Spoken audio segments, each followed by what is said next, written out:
Christophe Galtier au Paris Saint-Germain. C'est peut-être la meilleure chose qui puisse arriver à ce club. À ce club qui refuse de grandir. À ce club qui n'a pas de mémoire. Bonjour, mon nom est Alain. On va revenir sur la signature de Christophe Galtier au Paris Saint-Germain comme entraîneur principal. On nous a fait croire que le Paris Saint-Germain voulait changer. En refaisant signer Mbappé, il y a eu des annonces en disant que cette fois-ci, on repart de zéro, on a compris les erreurs du passé, on va essayer de faire mieux cette fois-ci. Donc on garde Mbappé comme figure de proue pour ce nouveau projet qui va nous amener à plus d'humilité et à plus de travail.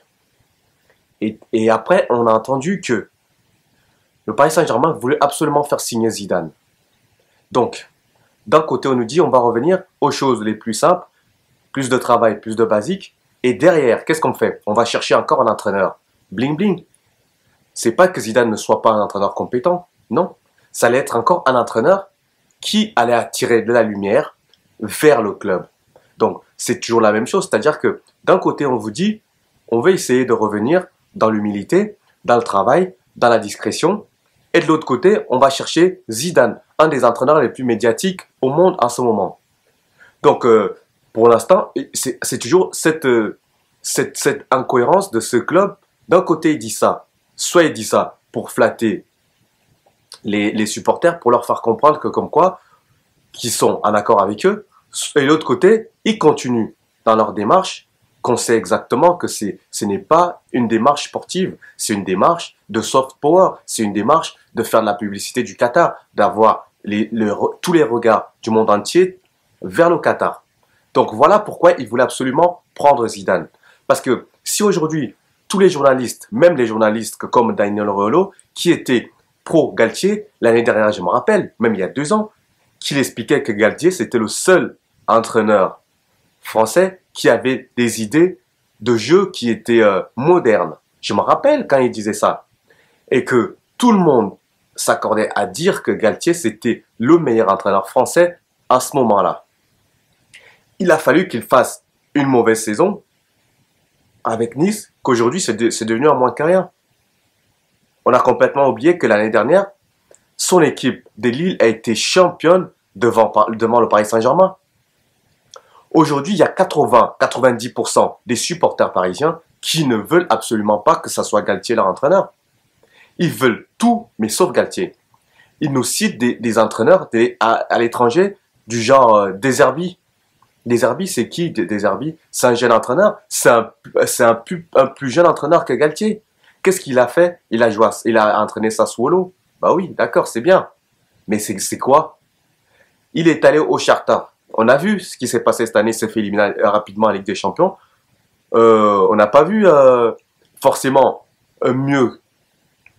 On a eu Thomas Tuchel. Aujourd'hui, c'est devenu un grand coach. Il a gagné la Ligue des Champions, certes. Mais quand il était au Real, quand il était en Allemagne, au Borussia Dortmund, il avait fait quoi? Il a toujours été que deuxième. Hein. Il n'a jamais été premier devant le Bayern. Chose qu'a fait Galtier en France. Il a été premier devant le Paris Saint-Germain. Pourquoi Galtier ne mériterait-il pas sa chance lui aussi d'entraîner ce club? Pourquoi? Parce que ça brille pas? Parce que le rayonnement de Galtier à l'international n'est pas aussi bien que celui-là. Emery, quand il est venu au Paris Saint-Germain, c'était quoi son rayonnement international? Il a gagné des Ligues Europa, oui, d'accord.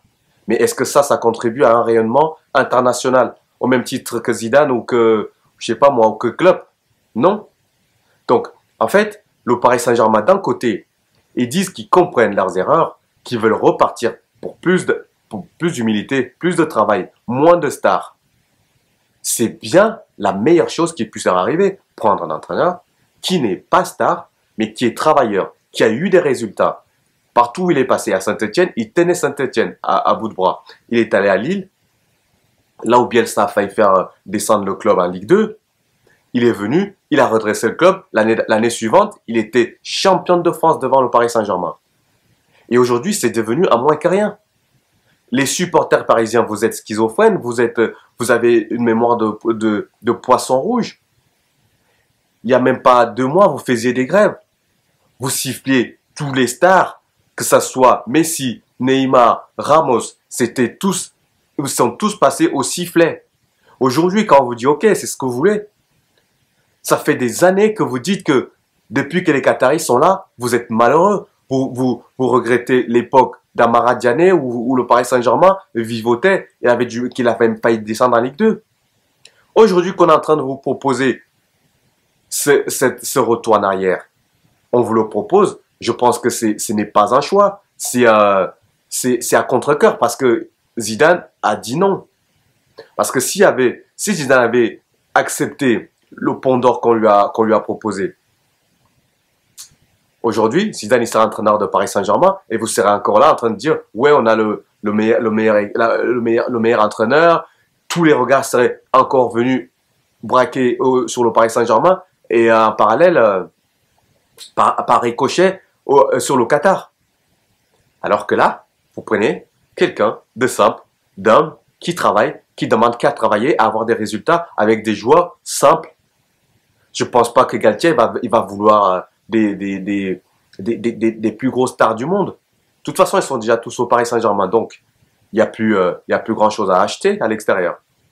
Donc pour moi, en conclusion, ce que je voulais dire par là, c'est que Galtier, pour moi, c'est vraiment quelque chose qui puisse arriver de bon au Paris Saint-Germain pour redescendre sur terre, pour reposer les pieds sur terre et repartir sur du foot, se reconcentrer sur le football et un peu mettre de côté le marketing, le rayonnement à l'international et revenir sur des basiques du football, c'est-à-dire qui est le terrain d'abord.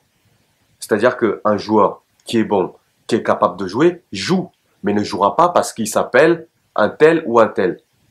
Et il faudrait que ça soit suivi par la direction, par le haut du club. Donc pour moi, c'est toujours important de comprendre que quand on décide de faire quelque chose, il faudrait que tout le monde soit là. Et je pense aussi que c'est Campos, il sera là pour veiller à ce que les choses soient comme ils ont été dites. Voilà ce que je voulais dire aujourd'hui. Et j'espère vraiment que Galtier va réussir et que tous ses supporters, les haters qui sont dégoûtés de ne pas avoir un nouveau bling-bling, pour une fois, parce qu'ils ne sont pas rassasiés d'avoir du clinquant, du brillant, vont fermer leur bouche quand Galtier va faire du bon travail au Paris Saint-Germain. Je vous remercie. Passez une très bonne journée et à très bientôt. Ciao.